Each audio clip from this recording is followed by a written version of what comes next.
Conference. कुछ मुद्दे जो चल रहे हैं शहर में, कुछ मीडिया के जरिए से लोग चला रहे हैं, कुछ अपने मतलब कुछ पर्सनल जो है इंटरव्यू देके एक अलग माहौल बनाया जा रहा है, उस पर ये प्रेस कॉन्फ्रेंस की जा रही है। देखिए, कुछ दिन से आवाज साहब को लोगों ने घेरने की कोशिश की है, अलग अलग मुद्दों पे अलग अलग बातों पे राजनीति हो रही है। तो अगर मतलब यहाँ पर हम लोगों का आज खास करके राष्ट्रवादी पार्टी के हम लोग तो सब नगर सेवक हैं, एक बात क्लियर कर देना चाहते हैं कि हम लोग कहीं पे नहीं जा रहे हैं। हम आवाज साहब के आप लोगों ने तो पूछा ही नहीं ना आप लोगों को कहीं जा रहे हैं क्या? नहीं रफीक भाई, आपने नहीं पूछा है। जो माहौल बन रहा है कि 22 नगर सेवक जा रहे, 24 जा रहे, 10 तो आप ही के दो पार्टी के लोग बना रहे ना वो माहौल। ठीक है, शिवसेना बालासाहेबांची और राष्ट्रवादी कांग्रेस पार्टी, आप ही लोग वोटिंग बाजी एक दूसरे के खिलाफ कर रहे हो।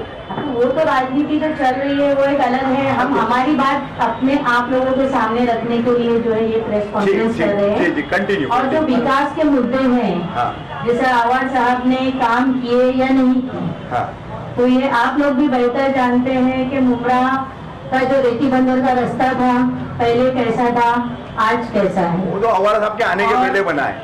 क्या मुमरा रेती बंदर का रास्ता? हाँ, मुमरा के भी तो रास्ते है ना, रेती बंदर में कहाँ जाती है घूमने जाते हो? मैं घूमने जाने की बात नहीं कर रही। रोड मेकिंग की अगर आप बात करेंगे, रोड मेकिंग की आप बात करेंगे तो वो अवाल साहब यहाँ पर आए भी नहीं थे, उससे पहले बना है वो रोड। ऐसा वहाँ पर तो रास्ते में खड्डे थे, दुनिया भर का रास्ता था।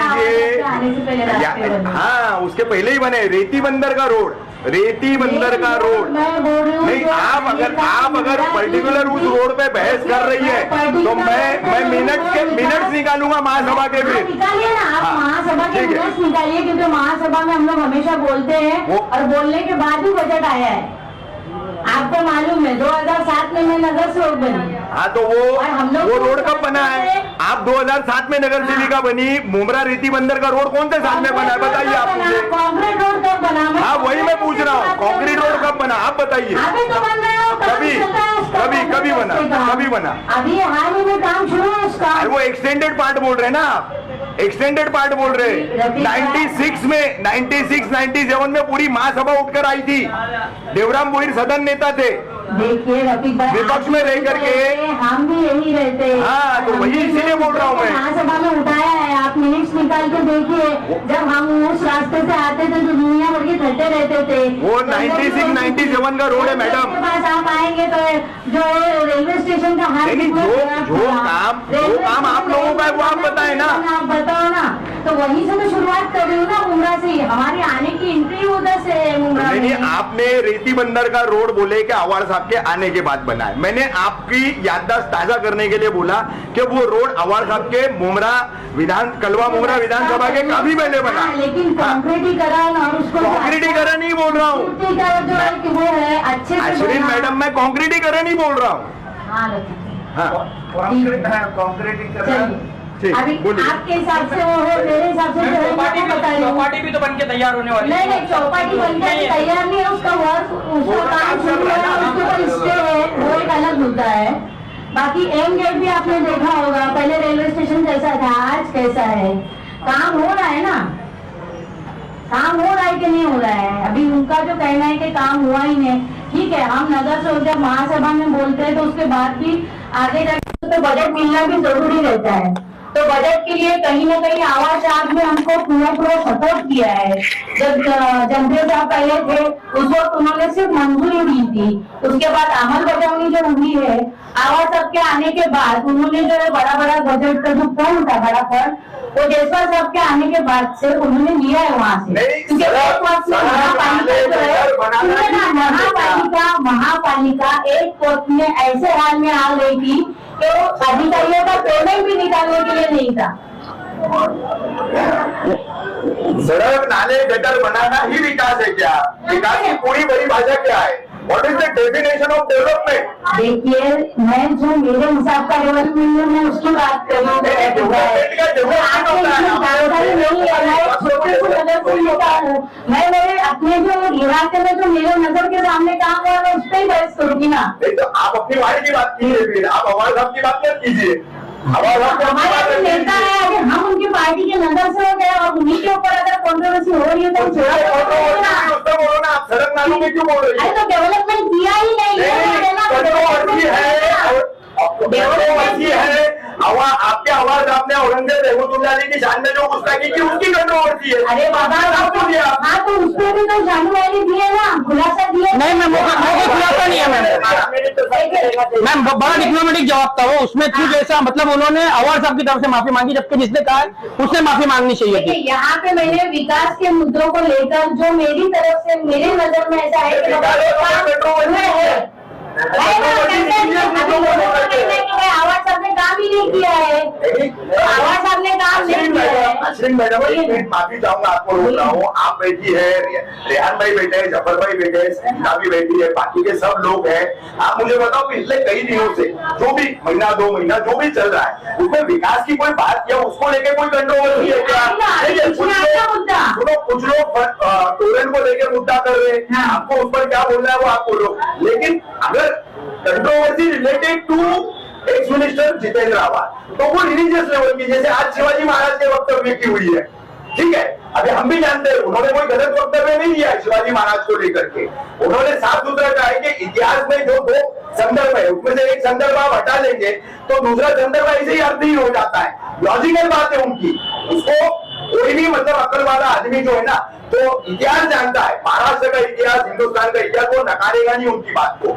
लेकिन उसके पहले की जो कंट्रोवर्सी आप बोल रहे हैं तो वो औरंगजेब रहमतुल्लाह अलैह से जुड़ी हुई है, तो उसी पे आप बात करना चाह रही है क्या?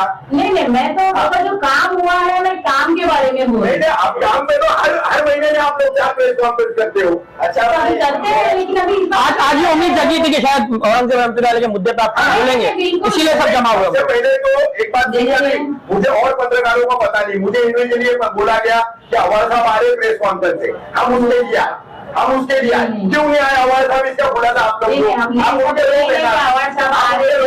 ऐसा अवार्ड साहब के नाम पे मीडिया को क्यों बेवकूफ बनाया जा रहा है? बोला ऐसा वो बोलो आपने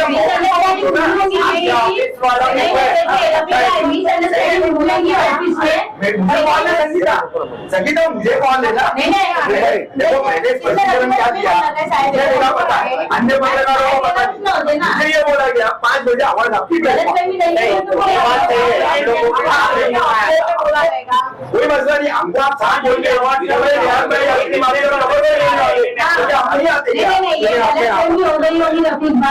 लोगों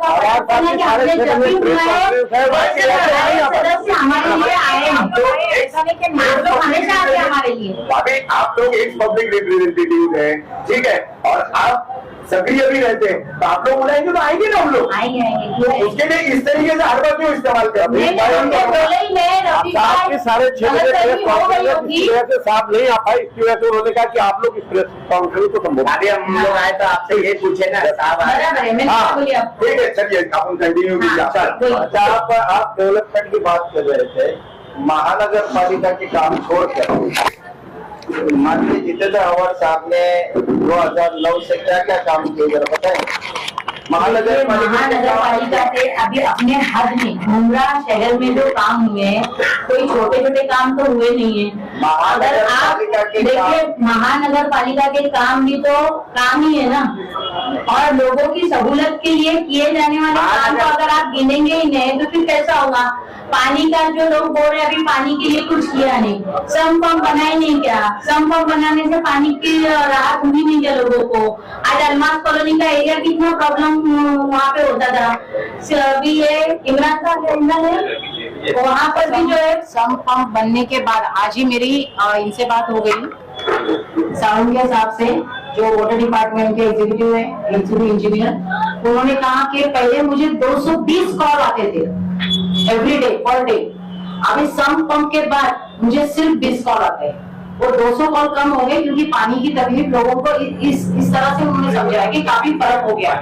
इकबाल भाई का ये सवाल था, महानगर पालिका के काम के बाद में दूसरे काम क्या हुए वो बता। अरे लेकिन महानगर पालिका के काम जो जरूरत के, सहूलत के, लोगों के जरूरियात के जो काम है उसी को करना जरूरी है ना। पहला वो काम होना। अभी कोविड पीरियड में, चलो कोविड का एक मिसाल ले लो, कोविड पीरियड में आवाज साहब ने लोगों के घर घर अनाज, मतलब वो जो खिचड़ी वगैरह जो भी बना, हाँ, लोगों को खाने की वो सहूलत करने की कोशिश की है। उसके बाद में सबसे बड़ा जो है कोविड सेंटर हमारे यहाँ पे ही आया मुंब्रा में।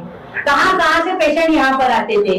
कोविड पीरियड में कब्रिस्तान जो है हमारा कौसा का कब्रिस्तान बंद हो गया था, अमृतनगर कब्रिस्तान बंद हो गया था। उस वक्त में कौन सा कब्रिस्तान काम आया? तो आप काम किए हुए बातों को कीजिए ना, किसने कहाँ से फंड लाया, किसने कौन सा काम किया, इधर का कौन आया कि नहीं, वहाँ का कौन आया, काम होना ये अहम सबसे बड़ी जरूरत है। क्योंकि हम 2000 हमारी जानकारी के हिसाब से मुंब्रा प्रभाग समिति से जितना टैक्स महानगर पालिका को जाता है उतना रिटर्न फंड नहीं है।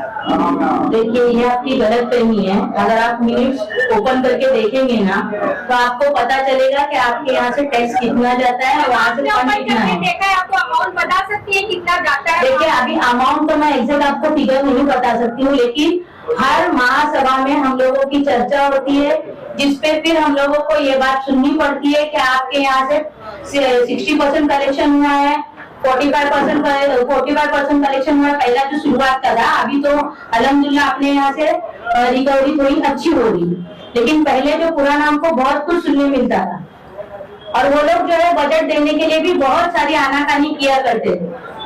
लेकिन अल्हम्दुलिल्लाह हम लोगों ने काफी हद तक बजट भी लाया और काम भी किया। ये टोरेंट को लेके कुछ ये भी डेवलपमेंट का मुद्दा है क्या? टोरेंट क्या टोरेंट को लेके आपने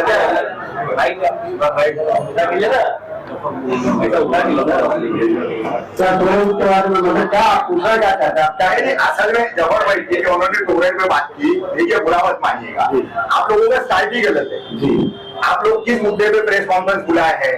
अवार साहब आने वाले थे, अचानक अगर नहीं आए हैं तो क्या मुद्दे पे अवार साहब के आपको इंस्ट्रक्शन है कि आपको मीडिया को एज ए एक्स रिप्रेजेंटेटिव क्या बात करनी है? तो आप लोगों ने मैडम अभी आपने सवाल जवाब कर दिया, थोड़ा सा जो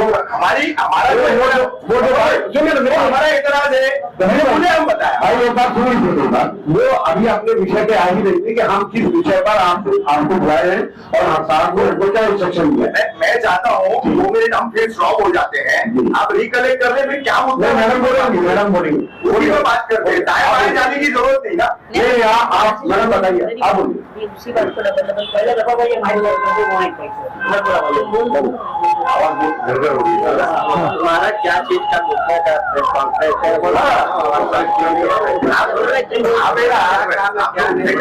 कॉन्फ्रेंस थी और जिस पर हम लोगों ने आपको बुलाया और आप लोग अपने टाइम में वक्त मुकर्ररा पे आप लोग आए, हम आपका सबसे पहले शुक्रिया अदा करते हैं। हमको आवाज साहब का इंस्ट्रक्शन था, आवाज साहब का कॉल था कि आप लोग एक प्रेस कॉन्फ्रेंस करिए। प्रेस कॉन्फ्रेंस में शहर में जो काम हुए, चाहे वो महानगर पालिका के हो चाहे साहब के काम, तो साहब ने किया है, साहब के प्रयासों से जो काम हुआ है उस विषय पर आप लोगों को आज बताइए। इसी सिलसिले में ये प्रेस कॉन्फ्रेंस बुलाई गई थी। बहुत सारी बातें, लेकिन नगर सेवक की एक हद है। नगर सेवक से अगर हम बहुत ज्यादा तवक्को रखेंगे, जो हमारी हद से बाहर का काम है, वो अगर आप हमसे पूछेंगे तो हम आपको नहीं बोलेंगे। लेकिन जो हमारी बस में, जो महानगर पालिका के बस में था, हमने वो सारे काम करने की पूरी कोशिश की। हम ये नहीं कहते कि हमने 100% काम को कर दिया और हम 100% काम नहीं कर पाए। उसकी वजह ये थी कि 2 साल हमारा कोरोना काल में चला गया, जिसकी वजह से हमको बजट की बहुत परेशानी आई, बहुत दिक्कतें हैं। क्योंकि सबसे बड़ा मसला यहाँ पर जो था, कोरोना काल जब पूरे हिंदुस्तान में आपदा आई हुई थी, उस वक्त जो हमारे शहर में सबसे बड़ी जरूरत थी वो कोरोना हॉस्पिटल की जरूरत थी। वो हमारे माननीय कैबिनेट मिनिस्टर डॉक्टर जितेंद्र आवाज साहब ने पूरी कोशिश करके यहाँ पर हॉस्पिटल को कायम किया और मैं उसके लिए उनको मुबारकबाद देना चाहता हूँ और मुद्रा कोषा की आवाम को भी मुबारकबाद देना चाहता हूँ कि लोगों ने उसमें हमारा भरपूर साथ दिया और मीडिया के लोगों को भी भरपूर साथ में मुबारकबाद पेश करना चाहता हूँ कि आप लोगों ने भी कदम से कदम मिला करके हमारा साथ दिया। वो बहुत बड़ा काम था। पूरे महाराष्ट्र से कोई ऐसी जगह नहीं थी जब लोग कहीं पर हॉस्पिटल के, सारे महाराष्ट्र के हॉस्पिटल बंद हो चुके थे, तो ये मुंब्रा की सरजमीन की और मुंब्रा का ही एक कोविड हॉस्पिटल था जिसमें तमाम लोगों ने आकर के अपना इलाज किया और लोगों ने वहां पर आकर के बाकायदा घूमने दिया कि हम टोकन से आए, कोई किसी ने कहा कि हम कहीं से आए। दूसरा सबसे बड़ा इशू था कब्रिस्तान का। ये कब्रिस्तान का इशू को लोगों ने, कुछ लोगों ने सेंसिटिव बनाया, ठीक है, उसको हम ठीक है, कुछ भी रहा होगा सेंसिटिव, जो भी रहा होगा, जो भी मुद्दे हैं, ठीक है, लेकिन अगर कोरोना काल लोगों ने सेंसिटिव बनाया कि आपने रिजर्वेशन घुमा करके अपनी जिद को पूरी करके सेंसिटिव बनाया। मैंने आपको मेरे बड़े भाई का आइडिया है उसमें। आप मेरी बात सुनो, Zafar Nomani, please listen to me. जी बोलिए। आपने 12.5 एकड़ पे जो स्लॉटर हाउस का रिजर्वेशन था वो वहां से गायब करके वहां पर 5 एकड़ का कब्रिस्तान भाई स्लॉटर हाउस शहर को रोजगार देने वाला तो वो कहाँ है? बताओ अभी आप एक बात सुन, पहले अभी सवाल का जवाब, आप इस सवाल का जवाब। अरे मेरी बात तो मुकम्मल आपने स्लॉटर हाउस की जमीन पर आपने शासन की मंजूरी के बगैर, कैबिनेट की मंजूरी के बगैर आपने वहां पर कब्रिस्तान पारित करवाया, तो 12.5 एकड़ का शहर को रोजगार देने वाला स्लॉटर हाउस का है। अच्छा अभी मैं क्या आप तो सुनेंगे, आप बात तो जवाब तो लेने दीजिए। अरे आप बात तो बोलने दीजिए। आपके काम पे बात अरे इसी को बोलो। आप जब बोलेंगे करके तो कैसे बोलेगा कोई? आप बोलिए, बोलने के दीजिए। मैं आपकी बात का जवाब नहीं दूंगा। बोलिए। कब्रिस्तान की मैंने बात की, मैंने बात कहा कि कब्रिस्तान के बाद क्या ये शहर में आज से स्लॉटर हाउस का मुद्दा बंद हो गया? क्या हम स्लॉटर हाउस के लिए बर्दाश्त नहीं करें? स्लॉटर हाउस अगर नहीं आएगा, मैं क्यों ऐसी जरूरत आई कि स्लॉटर शहर को कब्रिस्तान थी, शहर को कब्रिस्तान की जरूरत थी, बहुत ही अहम जरूरत थी, क्योंकि दोनों कब्रिस्तान में बोर्ड लगा दिया था कि हम वो भी मालूम है नमक कौन डलवा रहा था, क्या कर रहा था। कब्रिस्तान के जो कब्रिस्तान के जिम्मेदार है वो जाने। हम ये जानते हैं कि शहर में एक कब्रिस्तान की जरूरत थी। आप भी जानते हैं, आप इस शहर के पुराने, हम आपको भी जानते हैं कि आप खुद जानते हैं कि यहाँ क्या मकसद है, तो कब्रिस्तान लाया गया। लेकिन नहीं, आपने और आपकी पार्टी ने मुसलमानों का रोजगार छीनने की सुपारी बजाई। रफीक भाई कैसे आप ये कह रहे हैं, हमने उस विषय को अगर बंद कर दिया हो, स्लॉटर हाउस के विषय को बंद कर दिया, उसको छोड़ दिया हो, तो आप बोलिए नहीं चुके हो। नहीं क्यों छोड़ेंगे? पिछले 1 साल में आपकी किसी प्रेस कॉन्फ्रेंस में स्लॉटर हाउस का आपने क्या काम किया? क्या आपने उधर उसका प्रोग्रेस बताया? बताओ। एक साल में रफीक भाई 1 साल से तो हम खुद ही बाहर हो। 5 साल हो गया हमारे अंदर, मार्च में कंप्लीट हो गया। विकास कामों में पत्रकार परिषद, हमारे जो काम हो गए हम वो कह रहे, जो होने वाले हमने तो बात नहीं की है ना। ठीक है, आप और आपकी पार्टी और आपके साथ बोलते सड़क चौड़ी हुई क्या नहीं हुई, बोलते हैं ना जी। लोगों के कितने इस्तेमाल में बताओ, कितने शहर में पार्किंग जोन है बताओ। पूरा शहर नो पार्किंग के बोर्डों से आपकी मनपा ने पटा कर 1 मिनट पार्क कर रखा है, कहीं उसका डिवाइडेशन नहीं है। मनमानी लोग आपसे अलग अलग तरीके से जुड़े हुए लोग प्राइवेट वैन पार्किंग चला रहे, कौन दे रहा है उनको? वो लोग शहर में गलत करे, वो चाहे मेरा सगा भाई, मेरा सगा भाई क्यों ना उस पर कार्रवाई की जाए। अगर हम उसको बीच में आते संगठन की बात मैंने कहा कि पार्किंग का तो निर्भर छोड़ दीजिए। मेरा सगा भाई अगर कहीं पर हॉकर की जगह पर कब्जा कर रहा है, हॉकर कुछ अनलीगल कर रहा है, हॉकर की जगह पर कब्जा कर रहा है, पार्किंग कर रहा है, मुझे बस कार्रवाई करिए। जफर भाई आप सेंसिटिव है, रोड चौड़ा हुआ।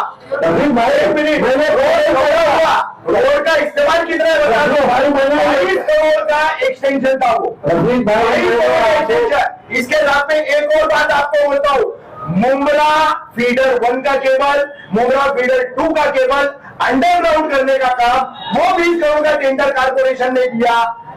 वो केबल कहाँ है, कैसे अंडरग्राउंड हुआ, ये बताइए मुझे। अभी साथ में चलते। मैं आपको एक चीज बता दूं, उसका जो कॉन्ट्रेक्टर उसका नाम है सदा। मैंने उससे कई बार बात की कि भाई आपने जो केबल कॉन्ट्रैक्ट का काम था आपने लिया था, काम क्यों बंद कर दिया?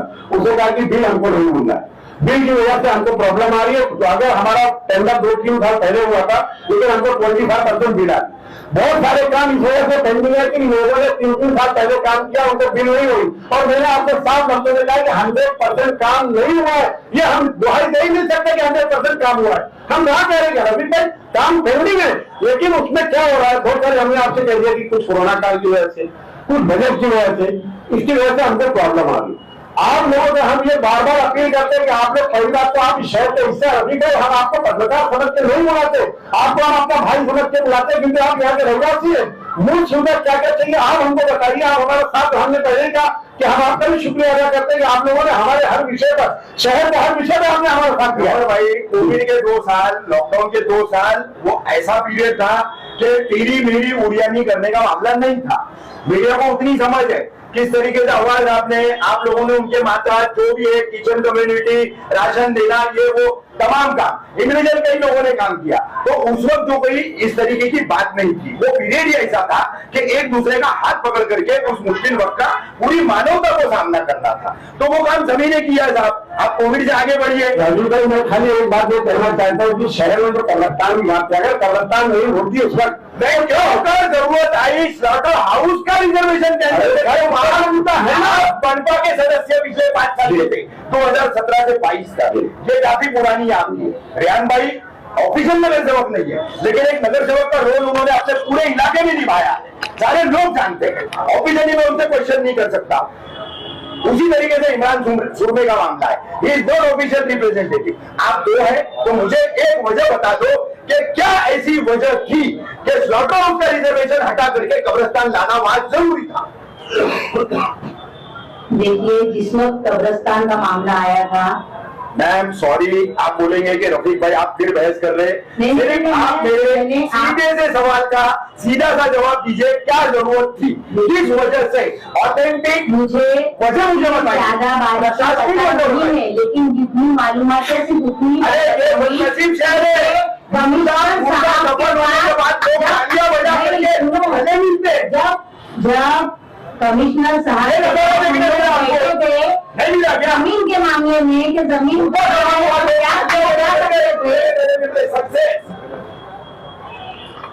भाई बात सही है, लेकिन आपकी अभी वो आप 5 साल ना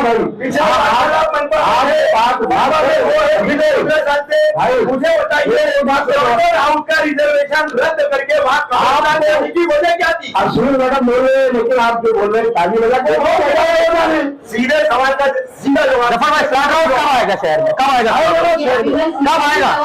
अगर आप सुनना ही नहीं चाहते तो मैं क्या कर आपने चावल भी देता है। मैंने क्या बोली, मुझे इसकी पूरी बारीकी नहीं पता है, जितनी मालूमात है मैं उतना ही बता रही हूँ। तो हम लोग जब कब्रिस्तान वाला मामला जब उठा था और जयसवाल साहब के सामने हम जब मीटिंग के लिए बैठे थे, थाने के दौर अब वो मुझे नहीं मालूम, आपने साहब ने उपाधि दी ना। तो उस वक्त में कहाँ दी जाएगी, कहाँ दी जाएगी, तो उस वक्त ये बात नहीं कि में जमीन नहीं करके। और जब मित्तल की जमीन की बात आई तो मित्तल वाले को भी बुलाया गया। मित्तल वाले ने ऑब्जेक्शन लिया कि भाई मैं वो जमीन नहीं दे रहा हूँ। उसके बाद में कई वक्त बीता, मुझे नहीं मालूम उस पीरियड में क्या हुआ नहीं हुआ, और उसके बाद भी जो है यहाँ पे कब्रिस्तान बनाया गया है। तो मैं पूरी डिटेल आपको नहीं बता सकती और पूरा ये दावे के साथ में बोल सकती है हुआ है। मित्तल को बुलाया गया था और मित्तल ने उस वक्त ऑब्जेक्शन लिया था कि मेरी जमीन पे मैं स्लेटर हाउस बनाने नहीं दूंगा। वही सुपारी थी, जैन धर्म का जाना वही सुपारी थी। देखो भाई, सुपारी थी लेकिन मुझे नहीं मालूम है मेरी जरूरत थी कब्रिस्तान। मैं उसी मुद्दे पे वहाँ पे मीटिंग में बैठी थी, बाकी मेरा कोई और पर्सनल नगर आज की तारीख में एक खुद की जमीन नहीं देता है, इसने अपने मुंडा पैसा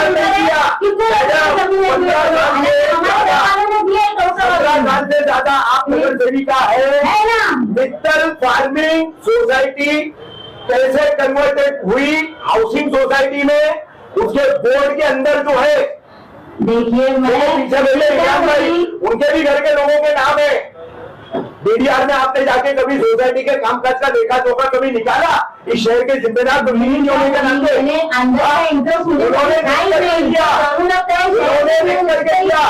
हमें कन्वर्ट करो हाउसिंग में, तो मोगरा कौसा के लोक उपयोगी योजनाओं के लिए मनपा को जो जमीन मिलेगी वो फ्री ऑफ कॉस्ट देंगे। क्यों नहीं जानकारी आप नगर सेवकों ने निकाली है? और क्यों दिए जा रहे, क्यों दिए जा रहे? 139 करोड़ का रोड है आपका मित्तल टू एलएमएनई का, नहीं है क्या जबर भाई? 139 करोड़ का रोड आप अपना देखो, 4 किलोमीटर का 26 करोड़ का पोखरण रोड नंबर 1 और 2 देखो, कंपेयर कीजिए, कंपेयर कीजिए। अभी कंटिन्यू करिए।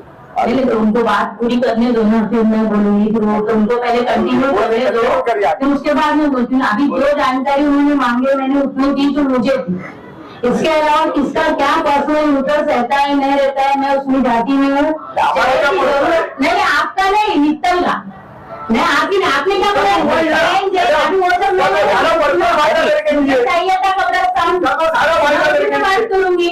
अब किसका फायदा हुआ नहीं जमीने हैं। मैडम जानकारी के लिए एक और बात बता दूं, कब्रिस्तान के रिजर्वेशन के हेर फेर का पीआई का पिटिशनर मैं हूँ, लेकिन सिर्फ कोरोना काल में वहां पर कब्रिस्तान आ गया, 1000 से ज्यादा तकसीम हो गई, मैंने मुद्दा छोड़ दिया।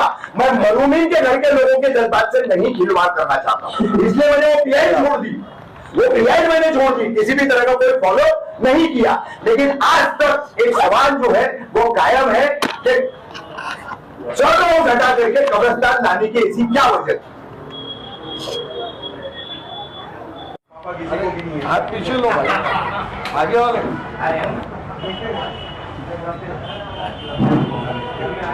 अस्सलाम वालेकुम। आज इस आप लोग सारे सहाफी जो इस पत्रकार परिषद में आए, मैं आप सबका शुक्रिया अदा करता हूँ। और फिर एक बात वापस से आपको कहूँगा कि शहर में जो है मौजूदा हालात और जो सारी बातें हो रही थी कि सारे काम माननीय नगर सेवकों ने किया है, इसमें आवाज साहब का योगदान नहीं है, ये बिल्कुल गलत और बेबुनियाद बात थी। हर आदमी, हर नगर सेवक अपने वार्ड में अपना काम करता है और उसकी एक लिमिटेशन होती है, जहाँ पर वो अटकता है। हमारे कायद और हमारे आमला डॉक्टर जनाब जितुल्लाह अवार्ड साहब के साथ में हम कॉरपोरेशन के हर उस ऑफिसर के पास, हर कमिश्नर के पास हमने गए और साहब ने वहाँ पर जाके, चाहे वो कोई भी बजट का हेड था, जफर भाई, चाहे वो आईडीपी का था जिसके नाले का काम हुआ, चाहे वो यूपी का था जिससे कॉन्क्रीटाइजेशन हुआ, चाहे वो पानी की समस्या थी जो रिमॉडलिंग का साहब ने 200 करोड़ रुपया लाया, चाहे उससे वो काम हुए, चाहे वो पानी का स्टोरेज टैंक्स, जो संपेन पंप का काम जो हमारे एमएमएलई में हुआ, अलमास कॉलोनी में हुआ, शानूभाई के वार्ड में हुआ, आज हमारे रशीद कंपाउंड के अंदर अम्बेडकर पाड़ा में एक बहुत बड़ा 10 लाख लीटर का टैंक चल रहा है। तो ये सारे काम उसी मार्फत, उस फंड्स की मार्फत हुए। तो ये बात बोलना और किसी पे आलोचना करना साहब पे कि उन्होंने कोई काम नहीं किया, बिल्कुल बेबुनियाद है। हम इसकी मजम्मत करते हैं और आप सारे सैफी, सारे रिपोर्टर्स जिन्होंने हमारा योगदान दिया, हमारे पास यहाँ पर आए, हमारी बातें सुनी इस पत्रकार परिषद के अंदर, मैं आप सबका तहे दिल से शुक्रिया अदा करता हूँ। शुक्रिया, अल्लाह हाफिज़।